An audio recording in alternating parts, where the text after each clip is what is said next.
Авиценна. Целью нашего видео – изучение биографии Авиценны и его наследия. 1000 лет назад в Бухаре жил гениальный человек по имени Абу Али Хусейн ибн Абдаллах ибн Аль-Хасан ибн Али ибн Сина. Ибн Сина был ученым-энциклопедистом. Его научное наследие весьма обширно и охватывает все отрасли знания того времени: философию, логику, музыку, поэтику, языкознание, медицину, математику, астрономию, химию, биологию, геологию и другие. Авиценна – выдающийся среднеазиатский ученый, философ, врач. Он родился в сентябре 980 года в небольшом селении Афшана, близ Бухары. Бухара была тогда столицей большого государства саманидов. В ней строились роскошные храмы, мечети. В нее съезжались образованные люди, философы, архитекторы, врачи, поэты. Она славилась богатейшей дворцовой библиотекой. Отец Авиценны был довольно зажиточным чиновником, и скоро вся семья переехала в столицу. В своей биографии Ибн Сина писал: «Отец мой был из Балха и приехал оттуда в Бухару в дни правления Саманида Нух ибн Мансура и занялся там работой в диване, канцелярии. Ему предоставили управление Хармайсаном, центром одного из белюков в окрестностях Бухары. Из Афшаны, одного из ближайших селений, он взял себе в жены мою мать по имени Ситара, звезда. Там же и родились сначала я, а затем мой брат. Вряд ли домашние предполагали, глядя на маленького мальчика, что его ждет слава гениального врача и знаменитого философа, судьба скитальца по караванным путям. Отцу Ибн Сины, Абдаллаху, и его жене нравилось имя Хусейн. Ими давно было решено назвать первого сына Хусейном. Но в благородных домах нужно было дать сыну и кунью, почетное прозвище. «У моего мальчика обязательно будет свой сын», — смеялся Абдаллах. «Так пусть же не мучается мой мальчик, Хусейн. Я уже дал имя его будущему сыну Али. Кунья будет Абу Али». Откуда было знать Абдаллаху, что напрасно он выдумал эту затею со вторым именем? Не будет у Хусейна сына, и семьи у него своей не будет. А станет скитаться он всю жизнь по караванным путям, от города к городу, от правителя к правителю. Маленький Хусейн был очень любопытным мальчиком. Слово «почему» он повторял много раз в день, удивляя и детей, и взрослых своей любознательностью. Когда Хусейну исполнилось 5 лет, семья переехала в Бухару. Мальчика поместили в начальную мусульманскую школу Мактаб, где он проучился до 10 лет. Хусейн был самым маленьким из 15 учеников хатиба Убайда. Главы из Корана, суры, ученикам школы читались по-арабски.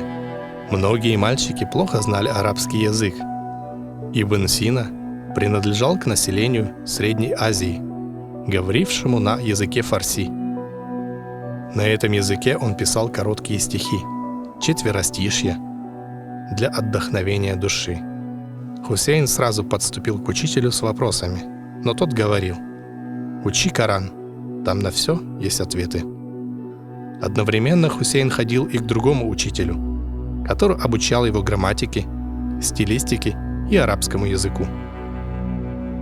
Однажды Хусейн сказал: «Я выучил весь Коран. Теперь я могу задать свои вопросы?» Учитель обиделся. Коран учат долгие годы, и редким мусульманам, знающим его наизусть, дают почетное звание хафиз. «Значит, я хафиз», — сказал мальчик. На экзамене Хусейн рассказал все суры, не пропустив ни одного слова. Так не знал Коран даже сам Хатиб Убайд. С тех пор Хусейн не ходил в мектеб. К 10-летнему возрасту, то есть к 1990 году, будущий великий ученый заканчивает первый, начальный цикл своего образования. Он поражает всех памятью, цитируя наизусть текст из всего Корана, и восхищает знанием арабской литературы. С этого времени Ибн Сина становится шейхом. Из его собственной биографии: к 10 годам я изучил Коран и литературную науку и делал такие успехи, что все поражались. Выдающиеся способности мальчика были рано замечены. После 10 лет отец взял его из школы, и дальнейшее образование подросток получил, занимаясь с приходящими на дом учителями. Он усиленно изучал математику, физику, логику, законоведение, астрономию, философию, географию и многое другое. Обстановка в семье способствовала духовному развитию юноши. Отец Ибн Сины, человек состоятельный и образованный, был близок к исмаилитам, которые и сделали его своим последователем. Исмаилиты – противники ортодоксального ислама. Ибн Сина не принадлежал к исмаилитам, но живо интересовался содержанием их проповедей. Возможно, от исмаилитов Ибн Сина воспринял критическое отношение к Корану. Исмаилитом был и первый учитель, преподававший Ибн Сине философию и математику, Абду Абдаллах ан-Натили. Учение шло столь успешно, что вскоре ученик не только догнал учителя, но и неоднократно ставил его в тупик. В автобиографии Ибн Сина описывает такой случай. «Я дал такой анализ данного определения, подобного, какому он не слыхал. Он удивился мне. Как только я мог и советовал родителю моему не занимать меня ничем, кроме наук». То же было и с книгой Эвклида. 5-6 теорем я изучил при помощи учителя, а остальные самостоятельно. Натали оказался не в силах обучать меня. Он сказал: «Читай сам, решай теорему, а затем приходи ко мне и показывай итоги». Тогда я самостоятельно занялся изучением книг. Много было таких вопросов, которые он до того не знал, и научился им от меня. Работоспособность Ибн Сины была исключительной. В то время, говорит он в своем 16-летнем возрасте, я не досыпал ни одной ночи, да и в течение дня не занимался ничем иным, кроме наук. Возвращаясь к ночи в мое жилище, я ставил перед собой светильник и погружался в чтение или письмо. Когда же сон окончательно одолевал меня, то и во сне продолжал я обдумывать те вопросы, которыми занимался наяву. Такую жизнь вел я, пока не освоил твердо всех наук и не овладел ими настолько, насколько это вообще доступно человеку.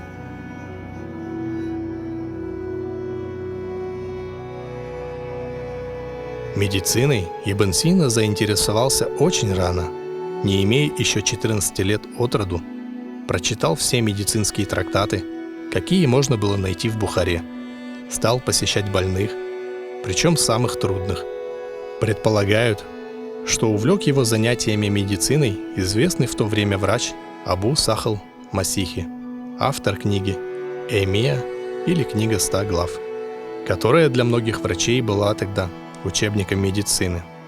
Масихи, последователь прославленных врачей древности Гиппократа и Галена, оказал большое влияние на формирование взглядов Авиценны.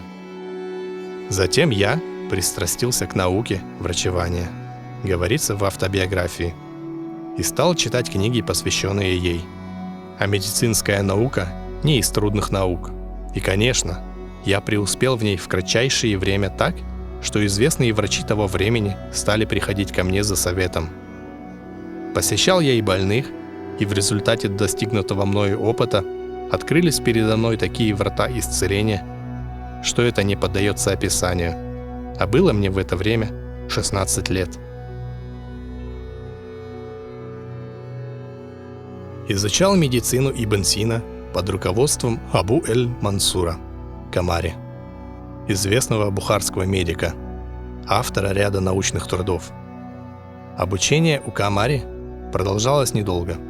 Ибн Сина быстро начинает заниматься самостоятельной практикой и вскоре становится настолько известным врачом, что его приглашают во дворец для лечения тяжело заболевшего эмира Бухары Нуха ибн Мансура. В автобиографии Ибн Сина вспоминает: «Однажды эмир заболел, и врачи не могли определить его болезнь. Имя мое было им известно, и они рассказали эмиру обо мне и попросили вызвать меня. Я явился и участвовал вместе с ними в лечении и отличился на этой службе ему».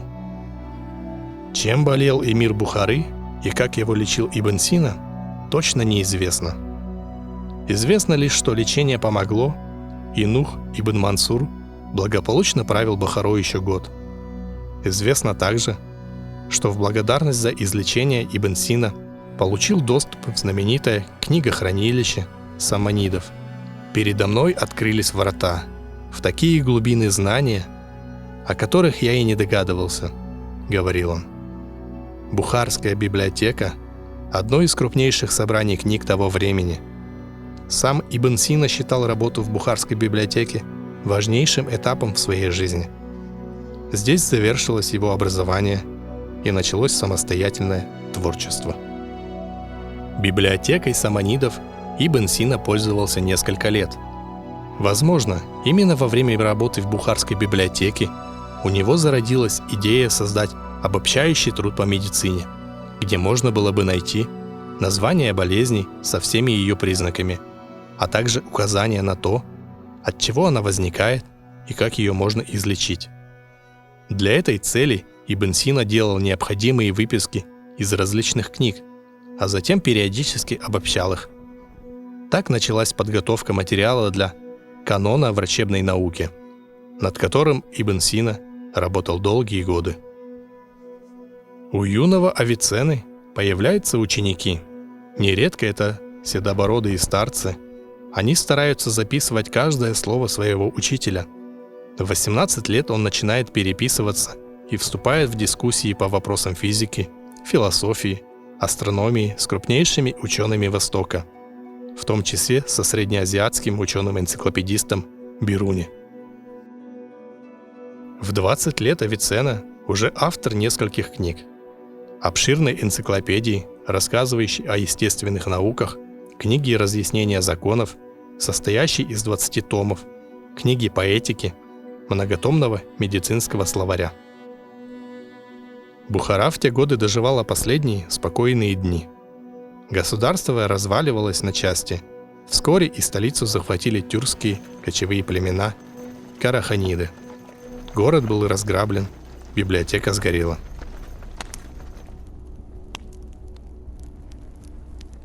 В 999 году умер отец Абдаллах ибн Хасан, и на плечи Ибн Сины легла забота о близких. Но к семье бывшего исмаилита власти относились с подозрением. Положение Ибн Сины было непрочно и даже опасно, и он принял решение переехать в Гургандж, столицу Хорезма. Авиценна с торговым караваном отправился в далекий Хорезм. Местный правитель Хорезм-Шах покровительствовал ученым. В его дворце они часто собирались для диспутов. Вслед за Авиценной в Хорезм прибыли Бируни и Масихи. На несколько лет ученые получили покой и возможность заниматься наукой. Они ставили физические и химические опыты, наблюдали за падением метеоритов. Вместе с Масихи Авиценна тайно продолжал изучать строение тела человека. Это можно было делать только на трупах. А вскрытие трупов здесь, как и во многих странах, каралось тогда смертью. Через несколько лет жестокий и вероломный правитель огромного соседнего государства, султан Махмуд Газневи, потребовал ученых к себе в столицу, дабы они обрели почесть присутствия на собрании у султана. На самом деле многим самостоятельно мыслящим ученым и поэтам каждый день при дворе султана грозил смертью. Авиценна и старый врач Масихи отказались ехать к султану и той же ночью бежали через пески Каракум. На третий день пути на них налетел ураган. Они заблудились, потеряли пищу и воду. Старый Масихи умер в пустыне. Авиценна похоронил его и сам спасся чудом. Султан Махмуд Газневи разослал по всем городам описание внешности Авиценны. Любой, кто оказал бы местонахождение гениального врача, получил бы награду. Поэтому несколько лет Авиценна скитался, переходил из города в город, кормился лишь врачеванием на постоялых дворах. Ему приходилось называться чужим именем. Скитаясь, Авиценна продолжал напряженно работать и написал более десятка книг. Иногда он останавливался на год-два у какого-либо мелкого правителя, лечил его семью от всевозможных болезней, но всюду Авиценну настигала зловещая тень султана, и ему приходилось снова скрываться. Наконец, в 1016 году он остановился в городе Хамадане. Этот город назывался когда-то Экбатаной и был столицей древнего процветающего государства Мидии. Ко времени Авиценны город захирел и превратился в столицу захолустного маленького государства, которым правили полуграмотные эмиры. Авиценна скоро становится главным врачом правителя, а затем и главным министром, визирем.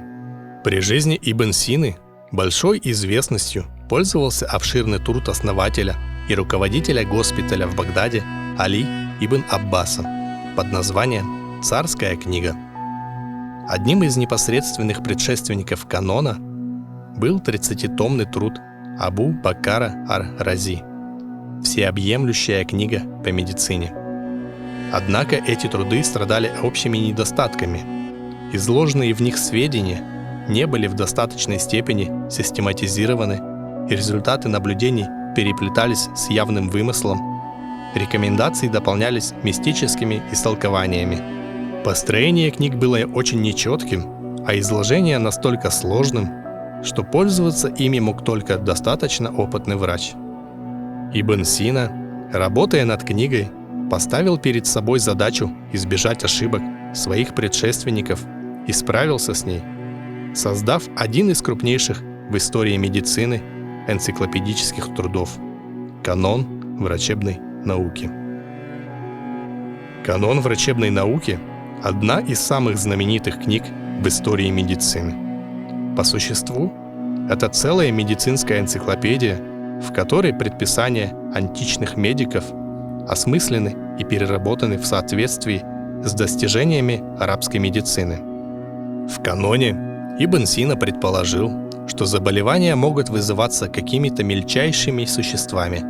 Он первый обратил внимание на заразность оспы, определил различия между холерой и чумой, описал проказу, отделив ее от других болезней, изучил ряд других заболеваний. Этот капитальный труд, включающий в себя около 200 печатных листов, уже в XII веке был переведен с арабского языка на латинский и разошелся во множестве рукописей. Латинский текст канона врачебной науки был издан впервые в 1473 году, а арабский – в 1543 году.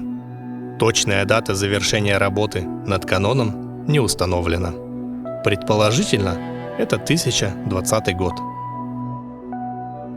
Канон врачебной науки состоит из 5 книг. Все медицинские знания, которые накопили к тому времени люди, вмещает эти книги. Книга 1. Теория медицинской науки.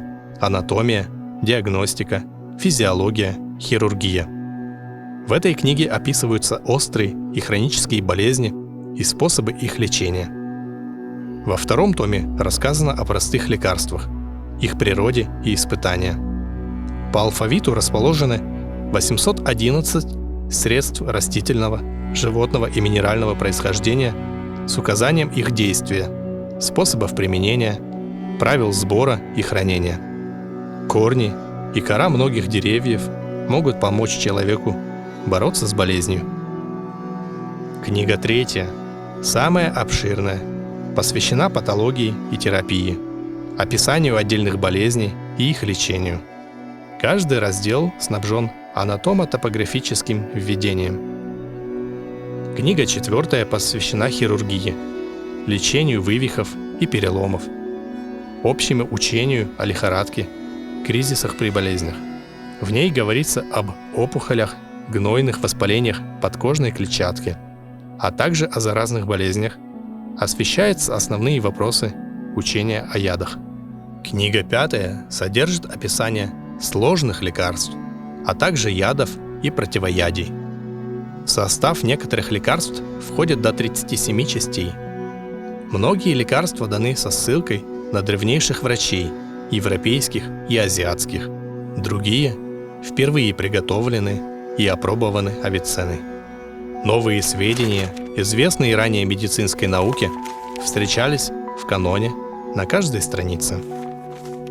Фармация и фармакология представляют собой попытку объединить собранные многочисленные материалы в систему, связать их с клиническими наблюдениями. Рекомендуемые в канонах врачебной науки лекарственные средства разнообразны.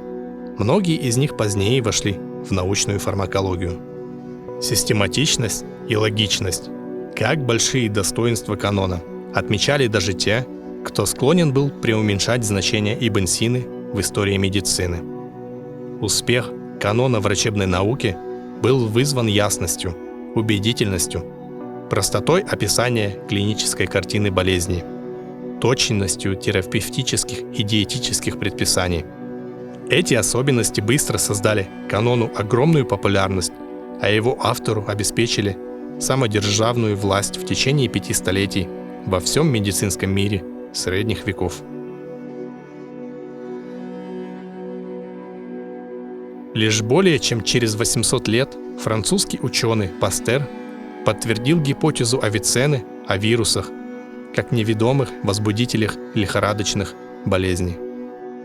Авиценна создал такое учение о пульсе, которому с тех пор трудно было что-нибудь добавить. Пульс может быть волнообразный и веретеобразный, двуударный, долгий, дрожащий, короткий, малый, медленный, муравьиный. Пульс бывает также мягкий, напряженный, нервный, низкий, пилообразный, полный, пустой, говорится в каноне.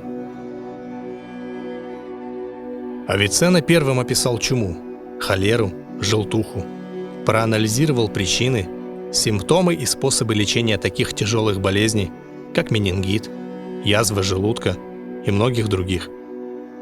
Он подробно объяснил строение мышц глаза. До него все считали, что глаз, словно фонарик, испускает особые лучи. Эти лучи, отражаясь от предметов, идут назад и дают изображение. В каноне Авиценна пишет о необходимости всестороннего воспитания ребенка с тем, чтобы из него вырос добрый, умный, умелый и физически здоровый человек. Очень скоро канон становится медицинской энциклопедией во всех странах мира. После изобретения печатного станка канон печатают сразу вслед за Библией. В Европе и в странах Азии многие века учили по нему врачей. Лечебники и травники Древней Руси также постоянно упоминают имя ученого Авиценн, дают его рецепты. Последний том канона был написан уже в другом городе, Исфагане. Между первым и последним томом около 10 лет напряженной работы. И они не были для Авиценны годами покоя. Во время его визирства восстали военачальники, и Авиценна едва не был убит. Его прятали друзья. После смерти правителя Авиценна был брошен в тюрьму. В тюрьме он продолжал много работать. За 4 месяца он написал 3 книги, одна из которых философская повесть «Живой сын бодрствующего» оказала влияние на многих средневековых писателей.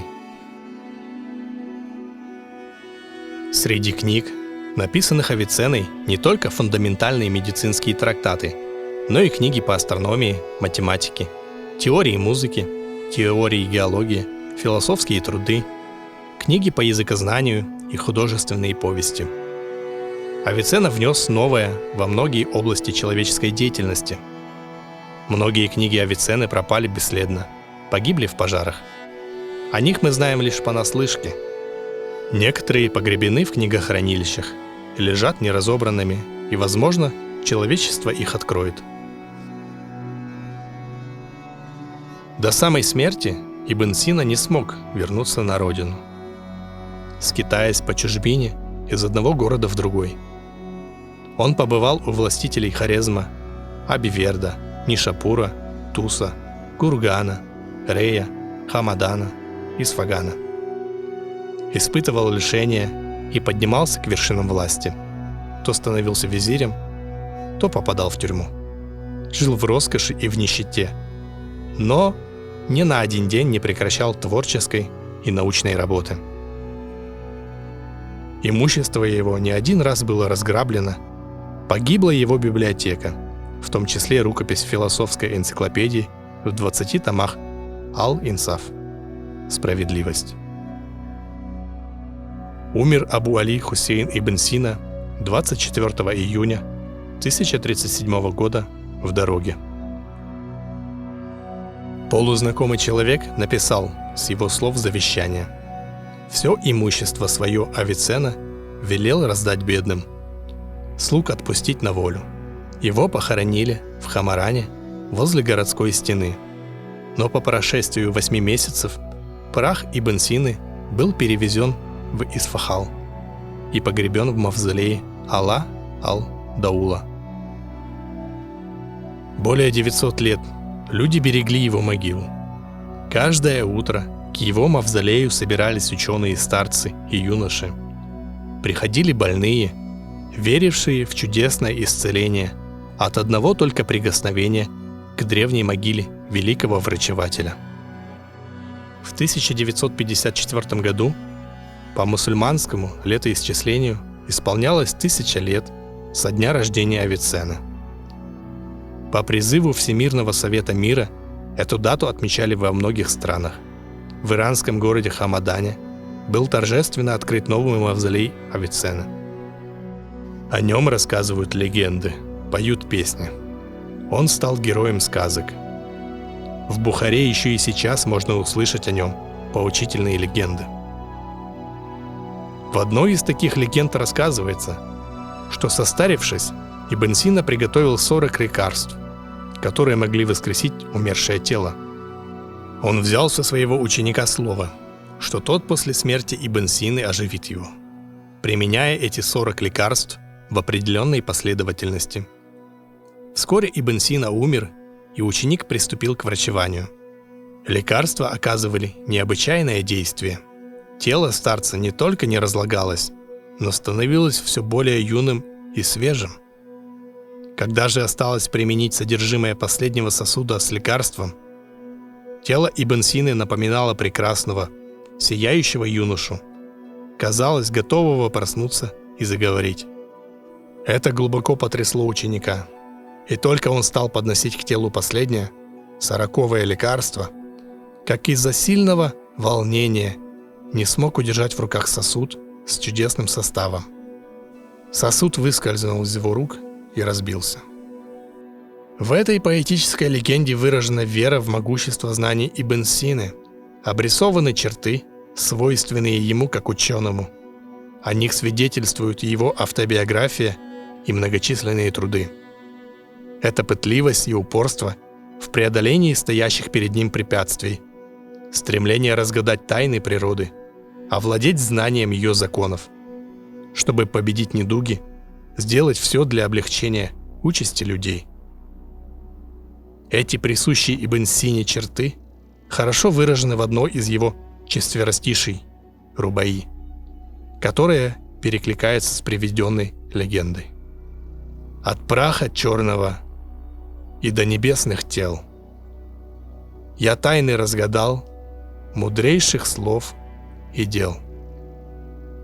Коварства я избег, распутал все узлы, лишь узел смерти я распутать не сумел».